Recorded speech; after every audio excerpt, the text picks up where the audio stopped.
Gaza Gaza Strip. Thousands of Palestinians protested along Gaza's sealed border with Israel on Friday, engulfing the volatile area in black smoke from burning tires to try to block the view of Israeli snipers and cheering a Hamas strongman who pledged that the border fence will eventually fall. Israeli troops opened fire from across the border, killing 7 Palestinians and wounding 293 others, 25 of them seriously, in the second mass border protest in a week, Gaza health officials said. Hundreds more suffered other injuries, including tear gas inhalation, the official said.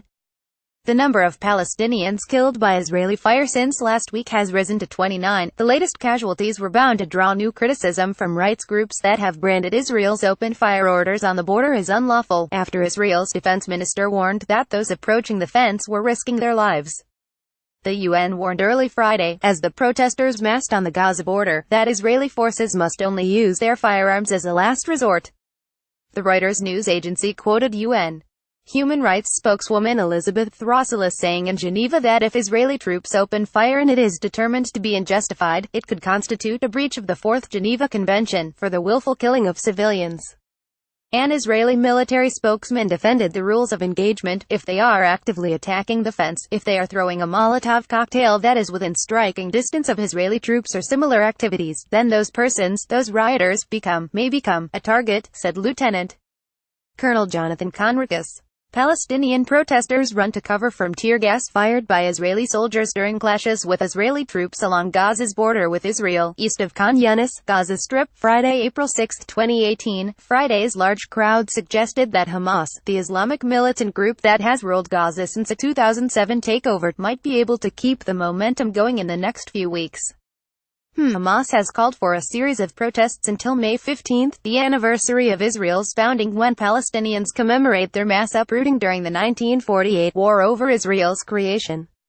Israel has alleged that Hamas is using the mass marches as a cover for attacking the border fence, and has vowed to prevent a breach at all costs.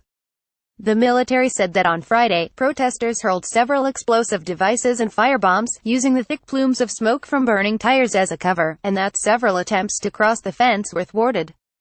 Gaza's shadowy Hamas strongman, Yahya Sinwar, told the cheering crowd in one of the protest camps Friday that a border breach is coming. The world should wait for our great move when we penetrate the borders and pray at Al-Aqsa, Sinwar said, referring to the major Muslim shrine in Jerusalem. He was interrupted several times by the crowd, who chanted, "We are going to Jerusalem, millions of martyrs," and "God bless you, Sinwar." The mass protests are perhaps a mass last chance to break a border blockade enforced by Israel and Egypt since 2007, without having to succumb to demands that it disarm. The blockade has made it increasingly difficult for Hamas to govern. It has also devastated Gaza's economy, made it virtually impossible for people to enter and exit the territory, and left residents with just a few hours of electricity a day. Israel argues that Hamas could have ended the suffering of Gaza's 2 million people by disarming and renouncing violence. Friday's marches began before Muslim noon prayers when thousands of Palestinians streamed to 5 tent encampments that organizers had set up several hundred meters from the border fence. In one camp near the border community of Kuza, smaller groups of activists moved closer to the fence after the prayers.